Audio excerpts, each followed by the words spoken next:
और सत्ता में अब बात राहुल गांधी की, जिन्हें देशव्यापी भारत जोड़ो यात्रा के लिए बधाई और शुभकामनाओं का बूस्टर डोज मिल रहा है। नोट करने वाली बात यह है कि राहुल गांधी को भारत जोड़ो यात्रा के लिए अचानक ऐसे लोगों की शुभकामनाएं मिल रही हैं जिसके गहरे राजनीतिक परिणाम हो सकते हैं। ब्रेक के बाद शुरू हुई राहुल गांधी की भारत जोड़ो यात्रा आज दूसरे दिन उत्तर प्रदेश में है, जहां विश्व हिंदू परिषद के नेता और श्री राम जन्मभूमि तीर्थ क्षेत्र के महासचिव चंपत राय ने राहुल गांधी की तारीफ की है। चंपत राय ने कहा कि एक नौजवान सर्दी में देश के लिए पैदल चल रहा है, ये अच्छी बात है। उन्होंने ये भी कहा कि ना तो आरएसएस और ना ही प्रधानमंत्री मोदी ने राहुल गांधी की यात्रा की आलोचना की है। सिर्फ चंपत राय ही नहीं, बल्कि श्री राम जन्मभूमि तीर्थ क्षेत्र के कोषाध्यक्ष गोविंद देव गिरी ने भी राहुल गांधी को भारत जोड़ो यात्रा के लिए शुभकामनाएं दी हैं। इन दोनों की बातों को पहले थोड़ा ध्यान से सुनिए। एक नौजवान पैदल चल रहा है देश में, प्रशंसनीय बात है, इसमें खराब बात क्या है? आलोचना किसने की है? भैया आईडी आपकी नहीं अभी मैं राष्ट्रीय स्वयंसेवक संघ का कार्यकर्ता हूँ, संघ में किसी ने आलोचना की है क्या? प्राइम मिनिस्टर साहब ने उनके पदयात्रा की आलोचना की है क्या? एक नौजवान देश का भ्रमण कर रहा है, देश को समझ रहा है, ये प्रशंसा की बात है।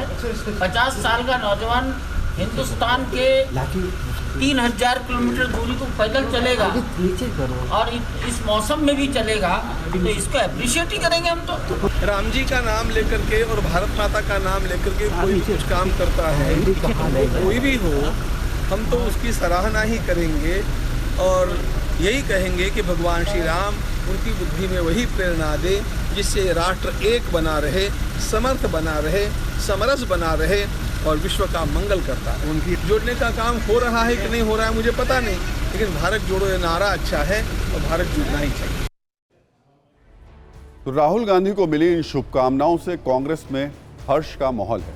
पहले राम मंदिर के मुख्य पुजारी सत्येंद्र दास, फिर वीएचपी नेता चंपत राय और संत गोविंद देव गिरी की शुभकामनाओं को कांग्रेस नेता सोशल मीडिया पर खूब ट्वीट कर रहे हैं और सियावर रामचंद्र की जय के नारे भी पोस्ट कर रहे हैं। वैसे वीएचपी नेता की तरफ से राहुल गांधी की तारीफ थोड़ी आश्चर्यजनक है, क्योंकि जिस यात्रा के लिए वो राहुल गांधी को शुभकामनाएं दे रहे हैं, अगर उसमें राहुल गांधी सफल हुए तो सबसे पहले उनके वैचारिक साथी यानी वीएचपी के वैचारिक साथी बीजेपी को ही इसका नुकसान होगा, जो वीएचपी के नेता बिल्कुल नहीं चाहेंगे। लेकिन राजनीति में ना तो दोस्ती स्थायी होती है और ना ही दुश्मनी, और सार्वजनिक जीवन में तो शुभकामनाएं और बधाई की परंपरा हमारे देश में पुरानी है। हालांकि ये भी सच है कि आज भले ही चंपत राय ने खुद को स्वयंसेवक बताकर राहुल गांधी को शुभकामनाएं दी, लेकिन राहुल गांधी अपनी भारत जोड़ो यात्रा के दौरान आरएसएस पर हमला करने से पीछे नहीं रहे। उनका दावा है कि देश में बढ़ती नफरत के लिए आरएसएस और बीजेपी की नीतियां जिम्मेदार हैं।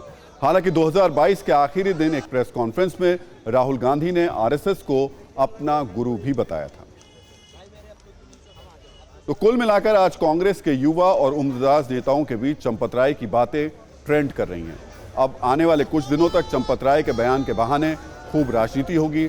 आज कांग्रेस प्रवक्ता जयराम रमेश ने एक ट्वीट किया। इसमें उन्होंने लिखा, अयोध्या राम मंदिर के मुख्य पुजारी के भारत जोड़ो यात्रा के स्वागत में लिखे गए पत्र और चंपत राय जैसे वीएचपी नेताओं के राहुल गांधी की तारीफ करने के बाद आज बागपत के बरौली में बीजेपी कार्यालय से उत्साह के साथ हाथ हिलाकर यात्रियों का अभिवादन किया गया। क्या योगी के प्रदेश में जलवायु परिवर्तन के संकेत हैं? कांग्रेस के अंदर हलचल इतने पर ही नहीं रुकी, बल्कि कुछ ही दिन पहले राहुल गांधी की तुलना भगवान राम से करने वाले सलमान खुर्शीद ने वीएचपी नेता चंपत राय से मिली शुभकामनाओं का स्वागत किया।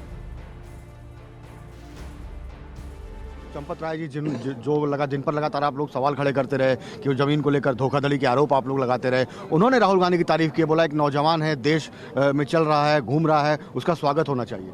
अगर कहीं से भी किसी भी जगह से या किसी भी स्थान से शुभकामनाएं मिलती हैं तो हम उसका स्वागत तो करेंगे ना।